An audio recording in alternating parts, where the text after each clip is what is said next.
a long time with the Sovereign, so just wanted to note that. Not a major find, but it's nice to get for it to react. I got a 180, which is the top of the 180 meter, and I'm using a meter on this. So all you Sovereign purists, don't bring out your pitchfork. But so I use the tone sometime alone also.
Well, I dug up a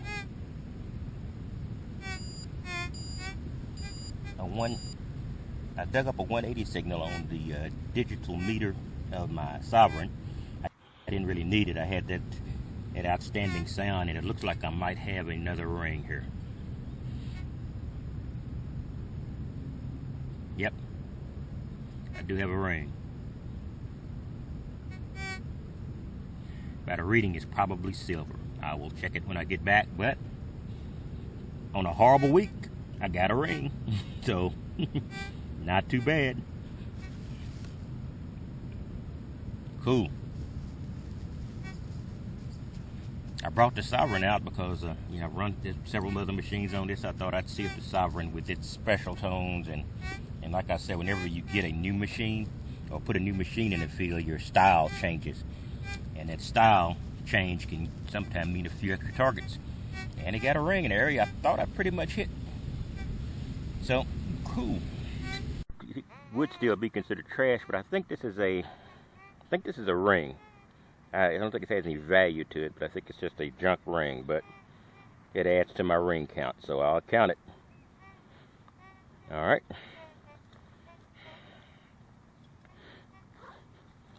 Haven't been able to use a zipper pouch in my finds bag much this week, so it's nice to get a few unusual things.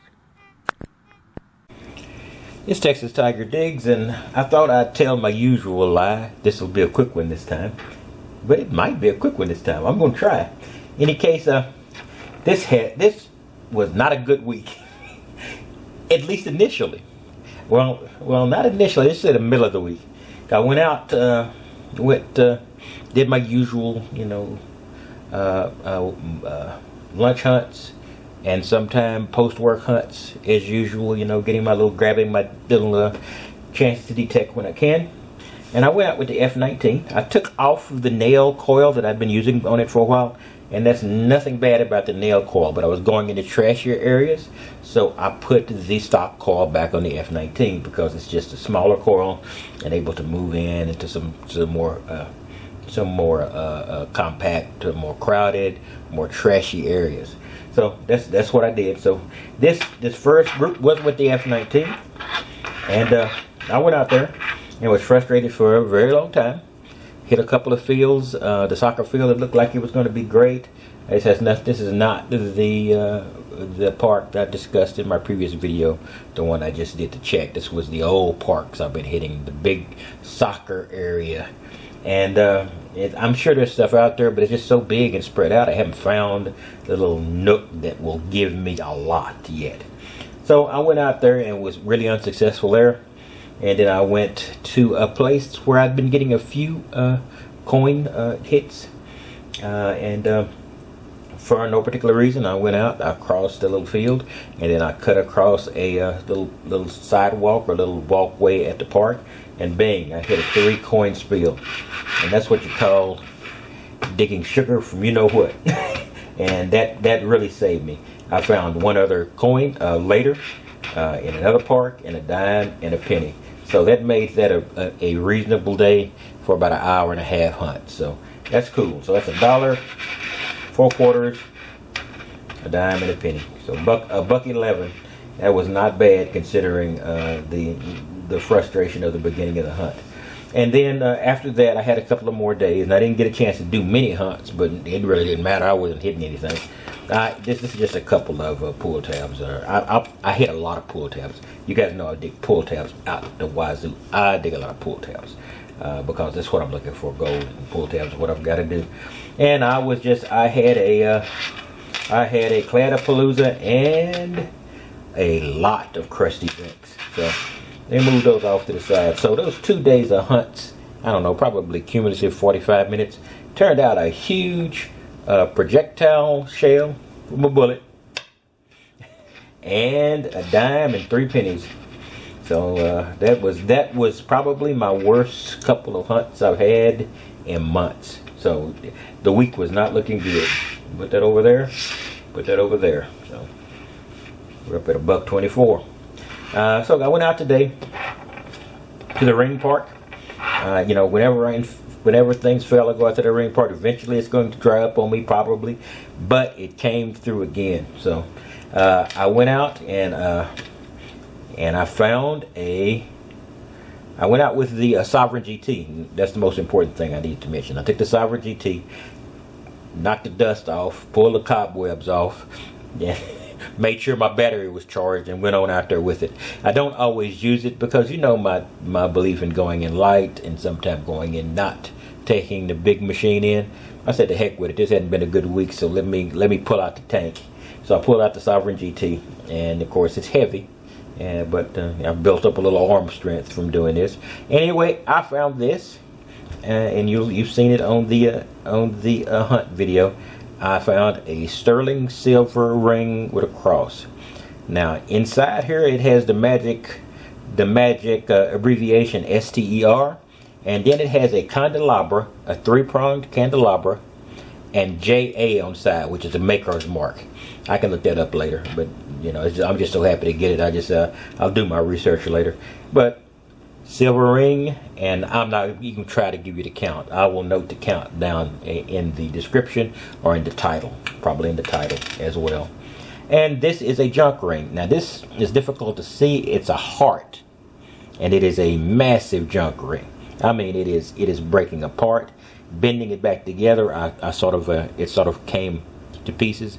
So this is ultimate junk. There's a little heart right here in the middle. So it is definitely a ring. So that'll add and increment my overall ring count. And of course this will add and increment my overall ring count and my silver count.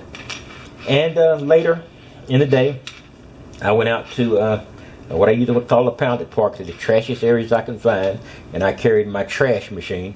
And my trash machine is you know, sometimes it's the Deus, but this time I went out with the AT Pro, and did pretty good in an area that I'd beaten pretty good. I got another couple of quarters, another couple of dimes, and a penny.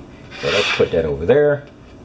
Let's put my 2 dimes here, and let's put that there. So this is my return. This is my return for what started out to be a bad week, but pulled out. But a silver ring pulled it out. A gold ring would have pulled it out. With a big crane. But I will settle for this, and of course my junk ring. So this is a 2-ring day, and because it is 2-ring day, it's a 2-ring week. And these are, and I didn't mention it before, these were just junk targets. Very, very, you know, these rusty and not so rusty washers, and this little belt clip I think is athletic, and those things give a great signal. So anyway, that's what I've got. So I got $1.50, $1.90. So that's about $1.95 there. $1.95, which is not too great, but the silver ring pulled it out, so I got no complaints. Anyway, this is Texas Tiger Digs, and that's all from me, and hopefully I made this a tiny bit shorter than usual. In any case, I will see you next time. I will see you at the next hunt. See you at the next dig. Wait, before I go, go check out Tracking Treasures. She's a fine lady. Her and her husband get out there and do a lot of detecting, and she found her first 14-karat ring, and it looks like a sapphire ring from her description and from the picture. Give her a good look, because she's out there and she's doing what's right, and she finally got rewarded for that effort with a nice 14-karat ring. And I look forward to seeing a whole lot more from her. In any case, I will see you later. You have a wonderful day.